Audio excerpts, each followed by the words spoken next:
Richmond విల్లాస్లోని వారంతా 25 మంది సభ్యులతో గ్రూపులుగా ఏర్పడి వేలం పాటలో పాల్గొన్నారు. అందులోని ఓ గ్రూప్ సభ్యులు లడ్డూను సొంతం చేసుకున్నారు. వేలంలో వచ్చిన డబ్బును కీర్తి రిచ్మండ్ విల్లాస్ వారు ట్రస్ట్ ద్వారా పేద ప్రజలకు, హాస్టల్లోని పేద పిల్లలకు, అనాథ శరణాలయాలకు సహకారం అందించడానికి వినియోగిస్తామని తెలిపారు. గతేడాది కూడా ఈ విల్లాస్లో లడ్డూను 1,26,00,000కు వేలం వేశారు. ఆ రికార్డును ఈసారి బ్రేక్ చేసి 1,87,00,000కు సొంతం చేసుకున్నారు.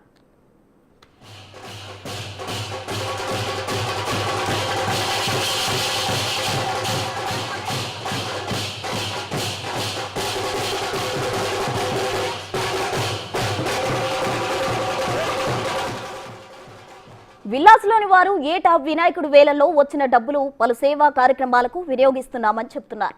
వారు డబ్బు ఏ కార్యక్రమాలకు వినియోగిస్తున్నారో లెక్కలతో సహా విల్లాస్లోని అందరికీ చూపిస్తామని అంటున్నారు. రిచ్మండ్ విల్లాస్ నుంచి మరింత సమాచారం మా ప్రతినిధి మల్లికార్జున్ అందిస్తారు. వినాయక చవితి అంటే గణేషులకు ఎంత డిమాండ్ ఉందో గణేష్తో పాటు గణేష్ దగ్గర పెట్టే లడ్డుకు కూడా అదే డిమాండ్ కూడా ఉంటుంది. వేలంపాట్లో కూడా వేల నుంచి లక్షలకు, లక్షల నుంచి కోట్లకు కూడా ఇప్పుడు లడ్డు వేలంపాట్లు కూడా కొనసాగుతూ ఉన్నాయి. మనం రిచ్మండ్ విల్లాస్ దగ్గర ఉన్నాం. ఇక్కడ ఏకంగా లడ్డు ధర చూస్తేనే 1,80,00,000 అంటే పోయిన సంవత్సరం 1,20,00,000 పలికిన లడ్డు ధర ఇప్పుడు 1,87,00,000 వరకు కూడా పలికిన పరిస్థితి కూడా ఉంది. మనం చూస్తూ ఉన్నాం. ఆ లడ్డు ఎవరైతే ఇక్కడ వేలంపాట పాడారో వాళ్ళందరూ కూడా ఉన్నారు. వాళ్ళతో కూడా మాట్లాడారు. ఏం సార్ ఇంత ఖరీదు పెట్టి కూడా లడ్డు వేలంపాటలో జరుగుతూ ఉన్న పరిస్థితి కూడా కనిపిస్తుంది. ఇది ఖరీదు క్వశ్చన్ కాదు.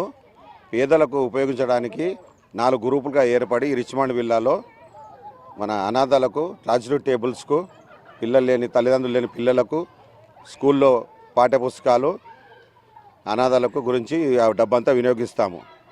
అంటే గతంలో కూడా 1,20,00,000 వరకు కూడా పాడిన పరిస్థితి ఉంది. దాన్ని ఏ విధంగా ఇలా ఖర్చు పెట్టిన పరిస్థితి? ఇది ఒక ట్రస్ట్ కింద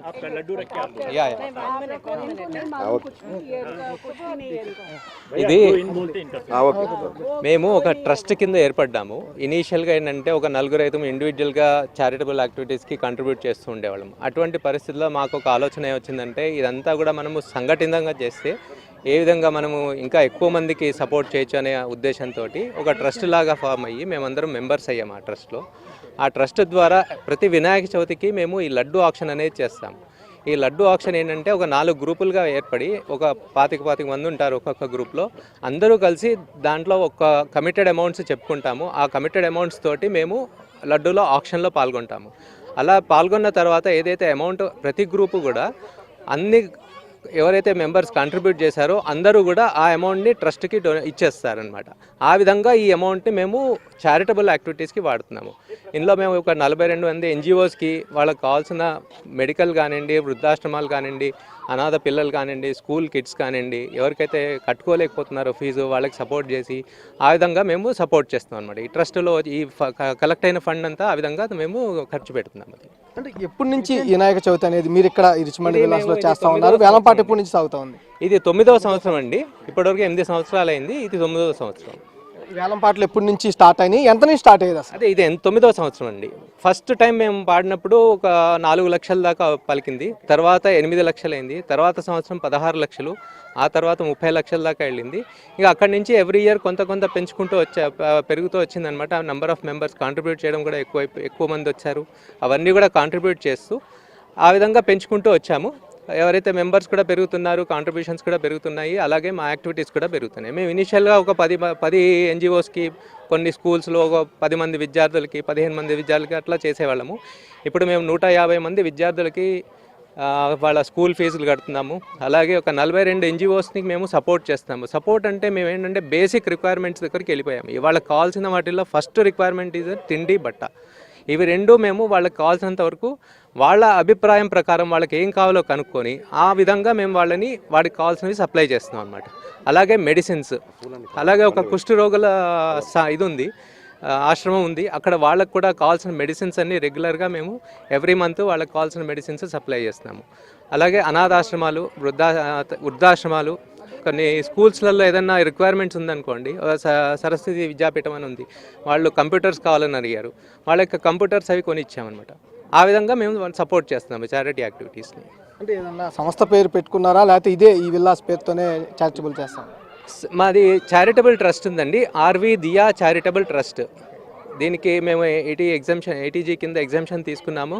కార్పొరేట్ సోషల్ రెస్పాన్సిబిలిటీకి కావాల్సిన యాక్టివిటీస్ అన్నిటినీ మేము దాని కింద ఆ విధంగా వచ్చేటట్టు మేము ఒక పద్ధతి ప్రకారం చేసుకుంటూ వస్తున్నామండి. అంటే వేలంపాట లడ్డు వేలంపాట అనగానే ముందుకు మనకి గుర్తొచ్చేది బాలాపూర్ లడ్డు, కానీ ఇక్కడ అక్కడికంటే ధరలు అంటే వేలంపాట అనేది చాలా ఎక్కువగా జరుగుతున్న పరిస్థితి కూడా కనిపిస్తా ఉంది. ఎలా చూస్తున్నారు?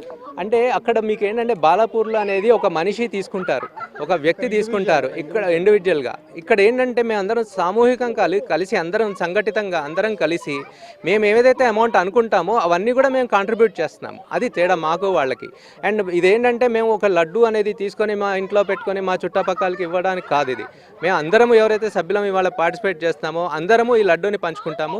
అలాగే వచ్చిన అమౌంట్ని కూడా అందరము కంట్రిబ్యూట్ చేసిన అమౌంట్ని మేము ఆ విధంగా చారిటీ యాక్టివిటీస్కి వాడుతున్నాం. అంటే వేలంపాటలాగా నిర్వహిస్తూ ఉంటారా, లేకపోతే ముందుగానే కలెక్ట్ చేసుకొని ఎంత కలెక్ట్ చేసుకొని పెట్టుకుని ఉంటారు? వేలం పాట కిందనే అవుతుందండి. ఆ మూమెంట్లో అందరూ కూడా వచ్చి టేబుల్ మీద కూర్చున్న తర్వాత వాళ్ళు ఎంత అనుకుంటున్నారు, వాళ్ళ చుట్టుపక్కల నుంచి ఎంత కలెక్ట్ చేసుకోగలను అనుకుంటున్నారు, వాళ్ళ శక్తి కొద్దీ వాళ్ళు ఎంత కలెక్ట్ చేయగలుగుతారు అన్నది అది డిసైడ్ చేసిన తర్వాత ఆ విధంగా వాళ్ళు పాడతారు. అంతేగాని మాకు ఎవరికి ముందు ఎవరెంత కలెక్ట్ చేస్తారు, ఎవరెంత కాంట్రిబ్యూట్ చేస్తారు అనేది తెలియదు. అదంతా కూడా ఆ వేలంపాటలో కూర్చున్న తర్వాత అప్పుడు మాకు తెలుస్తుంది అనమాట. అంటే లాస్ట్ ఇయర్కి ఈ ఇయర్కే దాదాపుగా 60 లక్షల పైన డిఫరెన్స్ ఉంది. రాబోయే వినాయక చవితికి ఇంకెంత డిమాండ్ వచ్చే అవకాశం ఉంది?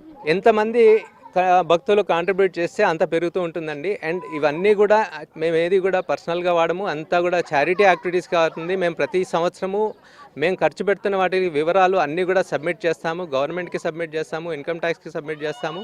అలాగే మా సభ్యులకు కూడా మేము ఖర్చు పెట్టిన విధానము ఏ విధంగా చేశాము అన్నది ఖర్చు పెట్టింది అంతా కూడా చెప్తామన్నమాట. ఒక నోట్ ఇది ఇక్కడ ఏదైతే లడ్డు వేలంపాట నిర్వహిస్తా ఉన్నారో ఇది మీ వ్యక్తిగతంగా నిర్వహించేది కాదు, ఒక చారిటబుల్ ట్రస్ట్ ద్వారా నిర్వహిస్తా ఉన్నాము. దాని ద్వారానే ఈ వేలంపాట అనేది నిర్వహిస్తా ఉన్నాము. ఆ ద్వారా వచ్చిన అమౌంట్ మొత్తం అంటే 1,87,00,000 అమౌంట్ ఏదైతే ఉందో పోయిన సంవత్సరం వచ్చిన 1,20,00,000 ఏ విధంగా అయితే ఖర్చు పెట్టామో చారిటీలకి ఇచ్చాము, అలాగే సేమ్ ఈ అమౌంట్ను కూడా అలాగే ఖర్చు పెట్టబోతున్నామంటూ కూడా చెప్తా ఉన్నారు. రానున్న కాలంలో ఇది మరింత పెరిగే అవకాశం ఉందంటూ కూడా ఇక్కడ నిర్వాహకులు చెబుతున్నా, లడ్డు పాడిన నిర్వాహకులు కూడా చెబుతున్న పరిస్థితి కనిపిస్తూ ఉంది. కెమెరామెన్ కృష్ణతో మల్లికార్జున, బిగ్ టీవీ, హైదరాబాద్.